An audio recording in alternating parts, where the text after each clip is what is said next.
की हत्या हुई है, ये वो सुसाइड कभी नहीं कर सकती। तो मैं अपनी बेटी का अंतिम कमाल की बात तो ये है कि जब गुड आफ्टरनून गाइस, कैसे हैं आप सब? आई होप आप अच्छे होंगे, अपने दिन को एंजॉय करेंगे। तो गाइस, मेरी वीडियो अभी 4-5 दिन के बाद आई है क्योंकि मेरी तबीयत बहुत ज़्यादा अभी ख़राब चल रही है। बीच में मेरी तबीयत बहुत ज़्यादा ख़राब हो गई थी और कुछ पर्सनल चीज़ें जो मैं सबके सामने नहीं बता सकती, तो मैं बहुत ज़्यादा परेशान हूँ। मुझे बहुत ज़्यादा वीकनेस भी हो रही है और मेरा चेहरा भी थोड़ा डाउन लग रहा है, थकावट सी बहुत ज़्यादा लग रही है। तो आज का टॉपिक है दहेज उत्पीड़न। आजकल जो जितने भी दहेज के मामले हो रहे हैं, मैं काफ़ी टाइम से सोच रही थी कि इस पर एक वीडियो लेके आऊँगी, पर मेरी तबीयत सही नहीं थी इसलिए मैं वीडियो बना नहीं पाई। तो गाइस, मैं पहले अपने बारे में कुछ बताना चाहूँगी। मैं बिलोंग करती हूँ बिहार से, मेरी पूरी फैमिली बिहार से है। अभी तो खैर मेरी फैमिली में मेरे पेरेंट्स नहीं रहे हैं, बस मेरे भाई बहन हैं और कुछ रिलेटिव हैं, दूर के रिश्तेदार हैं। तो हमारा ऐसा होता है कि हमारे यहाँ आपकी अगर कुछ भी कमाई हो, फार्मर भी क्यों ना हो, आपको कुछ भी करके अपनी बेटी को दहेज देना ही पड़ता है। तो मेरे पापा भी पापा ने मेरे बहुत स्ट्रगल किया, मतलब बहुत पैसे जोड़े मेरी शादी के लिए। मेरी शादी में मेरी फैमिली वाले, ससुराल वाले ने पूरे 1 लाख का दहेज मांगा था।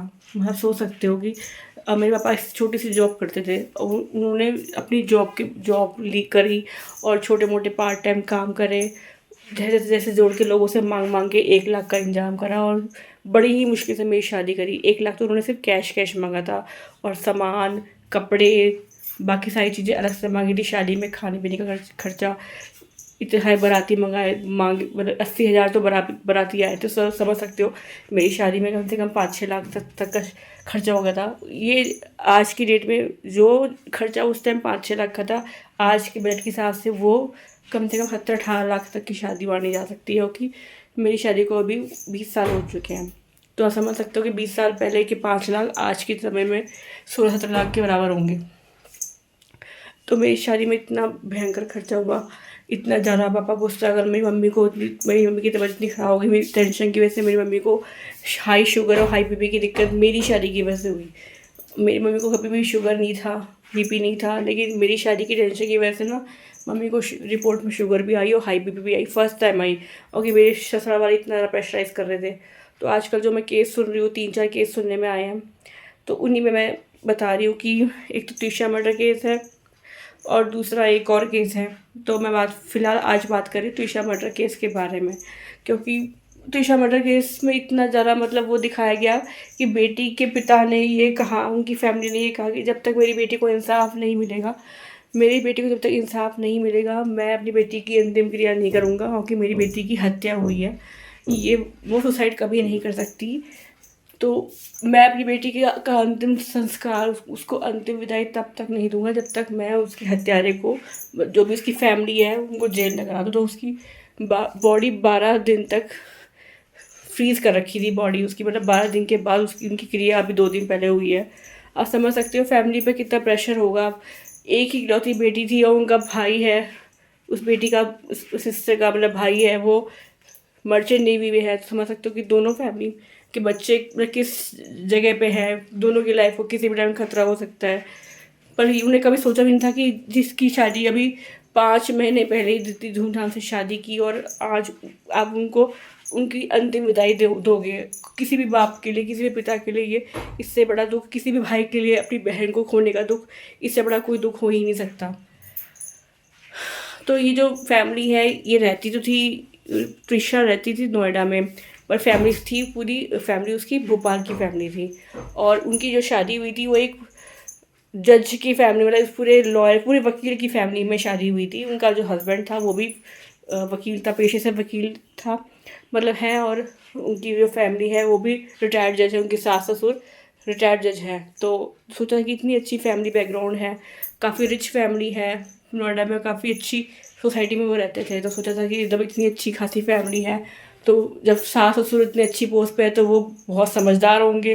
उन्हें ये सोच के शादी करी कि इतनी अच्छी पोस्ट पे, उतना ऊंचा घराना है, काफ़ी रिच भी है, पढ़े लिखे भी हैं, तो बहुत समझदार होंगे, बहुत सुलझे हुए होंगे, मतलब आज के टाइम के ज़माने के होंगे। पर उन्हें कभी सोचा नहीं था कि उनके फैमिली इतनी घटिया निकलेगी, इतनी नीच निकलेगी, कभी नहीं सोचा था। जिनके पास पैसे की कोई कमी नहीं है, उन्हें 2 पैसे की खातिर, 2 चंद पैसों की खातिर उस लड़की को मरने पे मजबूर कर दिया। अब ये सब तक प्रूफ नहीं हुआ है कि उसका मर्डर हुआ है, पर उसकी बॉडी में हर जगह चोटें हैं। उसकी पोस्टमार्टम रिपोर्ट में हर जगह चोट के निशान है, उसकी पूरी बॉडी में जगह जगह चोट के निशान है। जब बॉडी में इतनी ज़्यादा चोट के निशान है तो ये पहले ही प्रूफ हो जाता है कि किसी को इतनी बुरी तरह मारा है। कोई इंसान किसी को इतनी बुरी तरह मारेगा तो या दो बातें हो सकती है, या तो वो इंसान सुसाइड कर लेगा डिप्रेशन में आगे, या फिर मारने के बाद जब लड़की मारते मारते लड़की खुद मर गई तो अपने आप को बचाने के लिए उसको सुसाइड का केस बना दिया। मतलब पूरी तरह से सारा शक उनके ससुराल वालों पे जाता है। और उनका शीशा का जो पति है वो फरार हो गया था, उसको पकड़ लिया गया है और सास ससुर के खिलाफ और पति के खिलाफ, दोनों के खिलाफ केस चल रहा है। जैसा भी हुआ जो भी हुआ वो सब मुझे नहीं पता, मुझे इतना पता है कि जो भी हुआ है ये, या चाहे सुसाइड हो चाहे कुछ भी हो, पर ये अगर सुसाइड हुआ तो उस लड़की को मरने के लिए इन लोगों ने मजबूर किया है। भाई कोई किसी इंसान को इतनी बुरी तरह मारेगा, पीटेगा, डेली प्रेशराइज करेगा, पैसों के लिए परेशान करेगा, तो वो एक बंदा कब तक बर्दाश्त करेगा। मैं भी एक फैमिली में हूँ, मैंने भी बहुत झेला है, मैंने 19 साल तक झेला है। मेरे पापा को बहुत टॉर्चर किया, मेरे पापा की अंतिम सांस तक मेरे ससुराल वालों ने मेरे पापा को बहुत ज़्यादा परेशान किया। आप सोच नहीं सकते, मेरे पापा की जब डेथ हुई थी तो मेरे पापा की डेथ के 3 दिन पहले मेरे ससुराल वाले ने उनसे 5.5 लाख की डिमांड की थी कि आप कहीं से भी पैसों का इंतजाम करो, अपनी प्रॉपर्टी सेल करो, आप अपनी एफडी तुड़वाओ, अपनी कार बेचो, अपनी ज़मीन बेचो, कुछ भी करो, लेकिन हमें पैसों कहीं से भी पैसे ला के दो। तो मेरे पापा बहुत ज़्यादा परेशान हो गए थे, बहुत ही ज़्यादा परेशान हो गए थे पापा मेरे।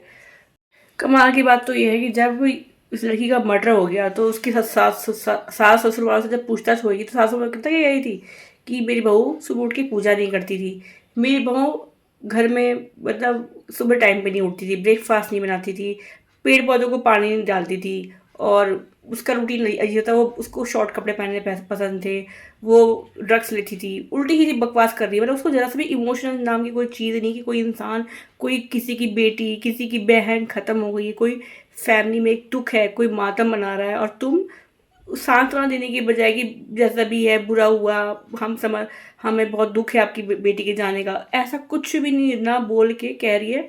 वो काम नहीं करती थी, वो पूजा नहीं करती थी, वो ड्रग्स लेती थी, वो उल्टी सीधी कपड़े पहनती थी, मतलब बकवास पे बकवास कर रही है। सोच सकते हो कि उसने जब अपनी बहू के मरने के बाद जो औरत ऐसा बकवास कर रही है, निहायती बकवास कर रही है, तो सोचो जब वो लड़की जिंदा थी तो उसने उस साइको औरत ने, मैं उसको साइको ही बोलूँगी, जब वो लड़की जिंदा, मैं तो ऐसे औरत को साइको ही बोलूँगी कि एक और साइको ही है जो किसी के मरने के बाद सांत्वना देने की बजाय वो कह रही कि वो पौधों में पानी नहीं डालती थी, वो शॉर्ट कपड़े पहनती थी, वो ड्रग्स लेती थी, वो लेट नाइट पार्टी करती थी। मतलब उसे ज़रा सा भी इमोशन नहीं है कि किसी की बेटी ख़त्म हो गई, किसी की बहन ख़त्म हो गई। कोई भी इमोशन इंसान किसी पराये इंसान के लिए इमोशन रखता है, भाई तुम्हारी तो खुद की बहू है, तुम्हें थोड़ा सा तो इमोशन होना चाहिए। वो किसी की बेटी तुम्हारे साथ इतने दिन रही है, तुम्हें थोड़ा सा भी अटैचमेंट उसके साथ नहीं हुआ, थोड़ा सा भी प्यार नहीं हुआ, तुम्हारी बेटी की वाइफ थी वो, थोड़ा भी तुम्हें दुख नहीं था? वो तुम उसके मरने के बावजूद उसकी बुराई पे बुराई कर रही हो, बजाय ये बोले कि हमें बड़ा दुख है कि वो चली गई, पता नहीं उसको ऐसा नहीं करना चाहिए था, अगर सुसाइड अटेम्प्ट था तो वो कहना चाहिए था कि उसको ऐसा कदम नहीं उठाना चाहिए था। कुछ भी फील नहीं हो रहा उसको ज़रा सा भी, मुझे पूरी साइको लग रही है वो। अब पूरा मामला लग रहा है पैसों का मामला पूरा 100% कि इन्होंने पैसों के लालच में आके लड़की को बहुत ज़्यादा टॉर्चर किया कि अपनी फैमिली से पैसे मांग, उसे बहुत ज़्यादा परेशान किया। अब लड़की जब नहीं एग्री हुई तो उसको मारा पीटा, और इतना ज़्यादा मारा कि लड़की ने एंड में आके दम तोड़ दिया। और जब उसकी डेथ हो गई मार खाते खाते तो वो ये डर गए और फिर उन्होंने उसको सुसाइड केस के रूप में चेंज कर दिया। तो गाइज़ आज की वीडियो में इतना ही, मिलती हूँ आपसे नेक्स्ट पार्ट में, और मैं उम्मीद करती हूँ कि आप मेरी वीडियो को पसंद करेंगे। और आपको क्या लगता है कि इसके ऊपर कौन सा लॉ बनना चाहिए, ऐसी लड़कियों को कब इंसाफ मिलेगा, हम अपनी बेटियों को कब तक बचाएंगे, कब तक हम अपने घर में सेफ रहेंगे, हम बहुएं कब तक सेफ रहेंगी, कब तक हम डर डर के जिएंगी, आखिर ये सब कब ख़त्म होगा? प्लीज़ मुझे कमेंट बॉक्स में ज़रूर बताएं। तब तक के लिए take care, see you my next video, bye bye.